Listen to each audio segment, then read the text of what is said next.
Salam untuk kita semuanya, berjumpa lagi dengan saya di channel Retail Tutorial, tempat kita untuk berbagi informasi seputar informasi pendidikan dan informasi guru, serta informasi lain yang ada hubungannya dengan pendidikan dan guru.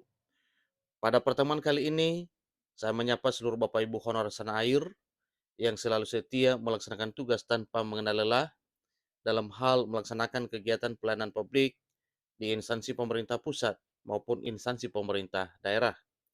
Saya yakin bahwa Bapak Ibu honorer selalu semangat dan selalu dalam keadaan sehat walafiat. Pada pertemuan kali ini, ada satu hal penting yang perlu saya sarankan kepada seluruh Bapak Ibu, bahwa prinsip DPR RI dan pemerintah memang benar-benar bulat untuk mengangkat honorer jadi aparatur sipil negara tanpa seleksi tes. Nah, Bapak Ibu, terkait dengan hal ini, simak informasi yang berupa penjelasan terkait dengan prinsip DPR RI dan pemerintah.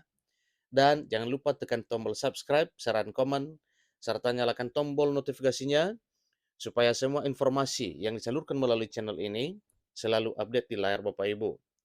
Tanpa basa-basi lagi, langsung pada informasinya. Pengesahan rancangan undang-undang atau RUASN ini benar-benar sangat dinantikan oleh seluruh pegawai negeri sipil, demikian dengan pegawai pemerintah dengan perjanjian kerja atau P3K, apalagi para tenaga honorer yang sudah benar-benar merindukan pengangkatan menjadi aparatur sipil negara lewat revisi Undang-Undang Aparatur Sipil Negara.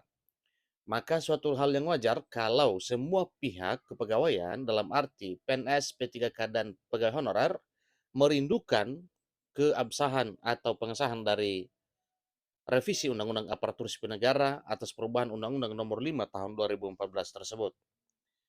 Inginnya supaya RUASN benar-benar menjadi realita disahkan oleh pemerintah. Salah satu hal yang memang diatur dalam revisi Undang-Undang ASN adalah mengenai situasi tenaga honorer, di mana pemerintah dan Dewan Perwakilan Rakyat Republik Indonesia telah setuju bahwa tidak akan ada pemutusan hubungan kerja atau PHK massal dan semua tenaga honorer akan diangkat menjadi P3K baik dengan status part-time maupun status full-time. Tentunya ini adalah keputusan pemerintah kelak bagaimana menentukan para honorer ini dalam bentuk pengangkatan apakah P3K full-time atau P3K part-time. Namun, walaupun RUASN ini akan disahkan, tapi pemerintah masih tengah membahas mengenai status kepegawaian yang akan diberikan kepada tenaga honorer. DPR RI memiliki 3 prinsip dalam pengangkatan honorer. Nah, inilah yang perlu kita ketahui Bapak Ibu ya. Kira-kira apa prinsip bulat DPR RI bersama dengan pemerintah terkait dengan nasib honorer ini yang menginginkan peralihan statusnya dari status pegawai honorer menjadi aparatur sipil negara dengan status pegawai pemerintah dengan perjanjian kerja atau P3K. Simak terus informasi berikut.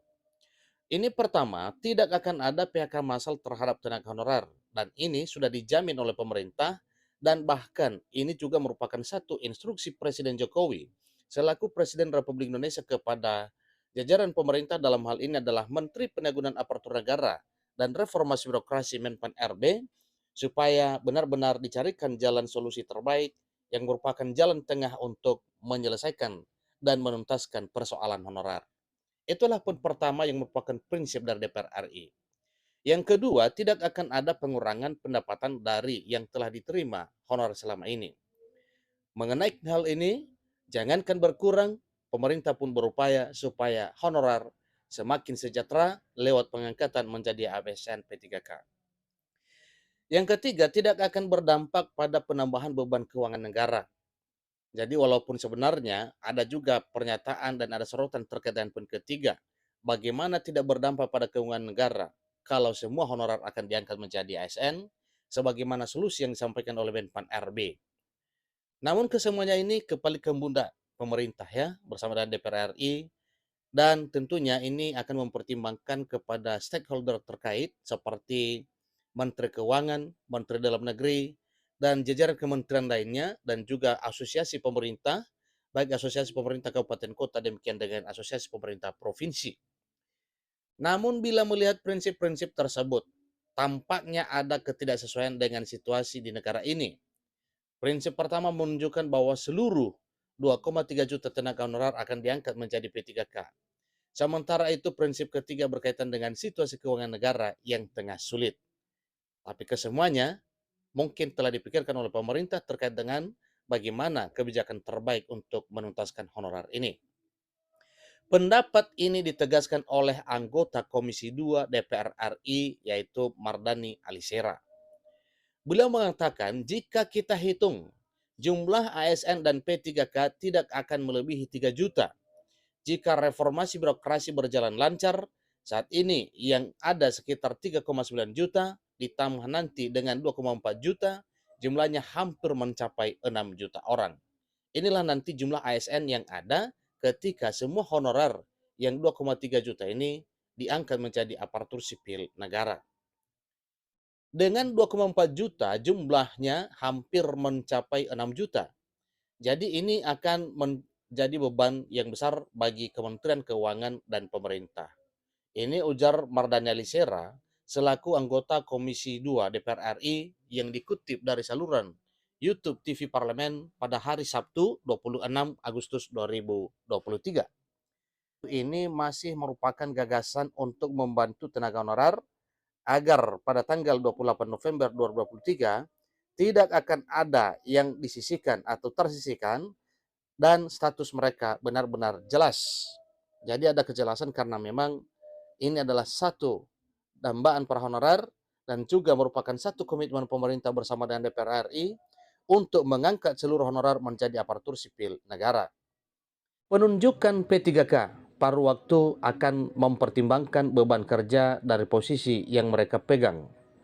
DPR sangat berharap bahwa tenaga honorer yang diangkat menjadi P3K dapat meningkatkan kualitas pelayanan kepada masyarakat. DPR sangat berharap bahwa tenaga honorer yang diangkat menjadi P3K benar-benar meningkatkan kualitas pelayanan publik di tengah-tengah masyarakat. Selain itu juga DPR RI sangat-sangat berharap agar status tenaga honorer menjadi lebih jelas dan ada kepastian dengan diangkat menjadi ASN P3K, baik itu P3K full time demikian dengan P3K per time. Pada bulan November mendatang, 2,3 juta honorer ini diharapkan mendapatkan kejelasan status mereka. Nasib mereka sedang diperjuangkan oleh wakil-wakil rakyat yang telah mendengarkan masalah yang mereka hadapi selama ini. Masyarakat pun pasti memiliki harapan yang sama dengan DPR RI mengenai kejelasan status mereka dan peningkatan pelayanan mereka kepada masyarakat. Semoga pemerintah dan DPR dapat menemukan solusi terbaik untuk memberikan kejelasan status bagi tenaga honorer ini tanpa memberatkan anggaran negara. Jadi itulah informasi yang Pak Ibu, ini merupakan satu prinsip kuat, prinsip bulat pemerintah dan DPR RI terkait dengan kejelasan nasib dan status para honorer di tahun 2023 tahun ini. Semoga semua apa yang telah diinformasikan kepada seluruh publik mengenai kesejahteraan dan pengangkatan dan peralihan status honorer menjadi ASN bisa terwujud di tahun 2023 tahun ini. Sampai ketemu pada informasi berikutnya. Terima kasih.